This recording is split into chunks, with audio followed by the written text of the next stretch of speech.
Hey guys, apologies for only having one upload last week. To be completely real with you, I've been trying my best to try and homeforge Spirit Link, and it's been one heck of a process. I've been doing a lot of different methods and trying to get cards to feel the way I want them to, and it's a real labor-intensive process that I'm doing my best to perfect. Anyhoodle doodle.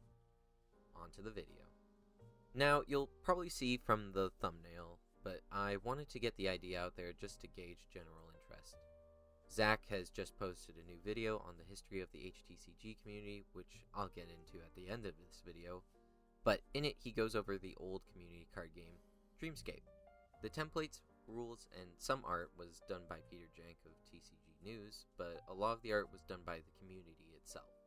It was a ton of fun to work on, and everyone loved being a part of it.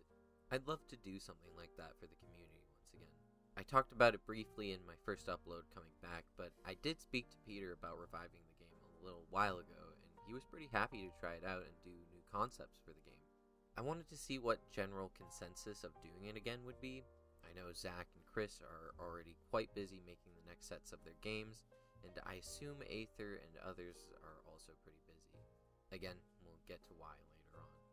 But as a future idea, let me know what y'all think of a Dreamscape 2.0, Dreamscape 2nd Edition, Dreamscape Echoes, Dreamscape Poopy Butt Fart Stinky.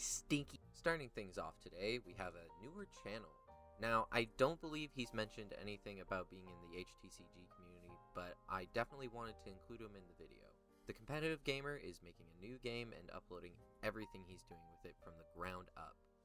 He's made some pretty cool concepts, and man, his artwork is incredible. Very well painted and nice to look at, and it's cool to see someone else's thought process behind coming up with a card game. James and Richard have put out a new video on the 10 best staple cards for Shard TCG. I love seeing these kinds of videos. It really gives competitive players the information they're going to want and need in order to really sink their teeth into the game. Great video, and honestly perfect timing for the upcoming release of the game. Alaria's back this week with a new opening for Booster Pack 2 of his game. Again, the artwork is so well done, and it's just always painted so beautifully. I love how the packs tell a story. Morgath is my favorite card art done. It looks like how MTG used to draw their dragons. I can't wait to pull it. Aether's given us a look at the pseudo 2nd edition / 2.0 version of Astronomica. It looks so good. Aether has outdone himself on every part of this. The updated templates are so pleasing to look at. The little cybernetic borders and colors of the cards are just mwah, beautiful. My absolute favorite thing, though, was the vector backgrounds. Woo! Those are beautiful to look at. Each one really does a good job on illustrating what the factions are about in a sort of background sense. I'm really excited to see this set come out.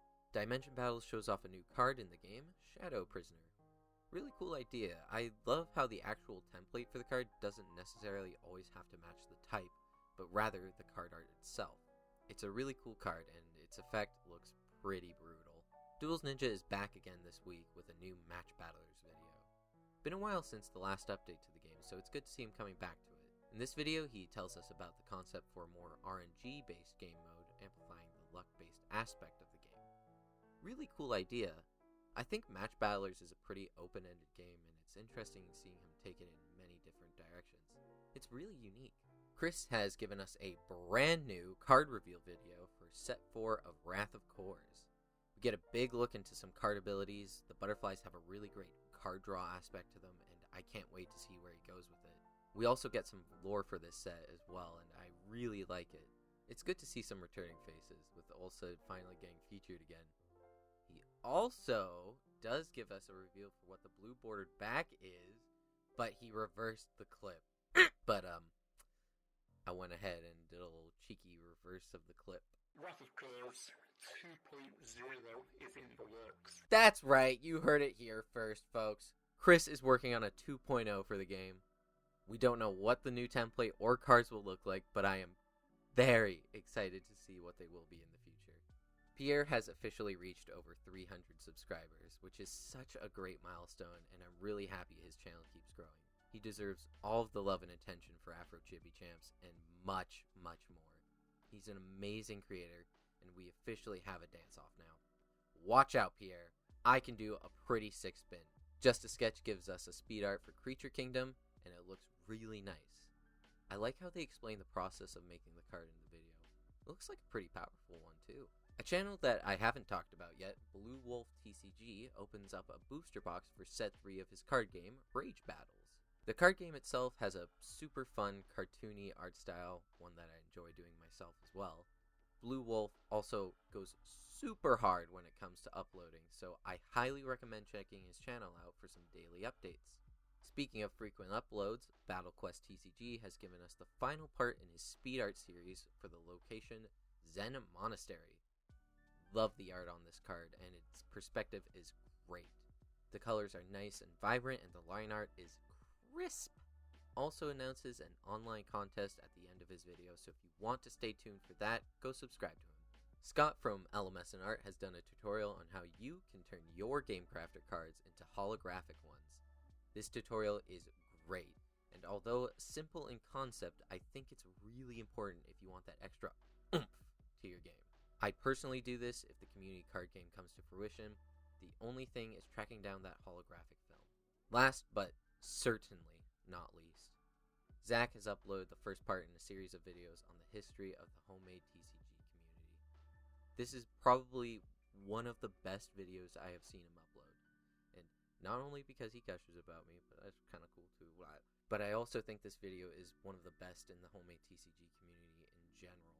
Zach does such a mind-blowingly fantastic job on going into the history of the community, and as somebody who was a part of that timeline, this video is really special to me. I won't go into it too much now, as I'd love for you all to watch it, but Zach, thank you so much. Genuinely.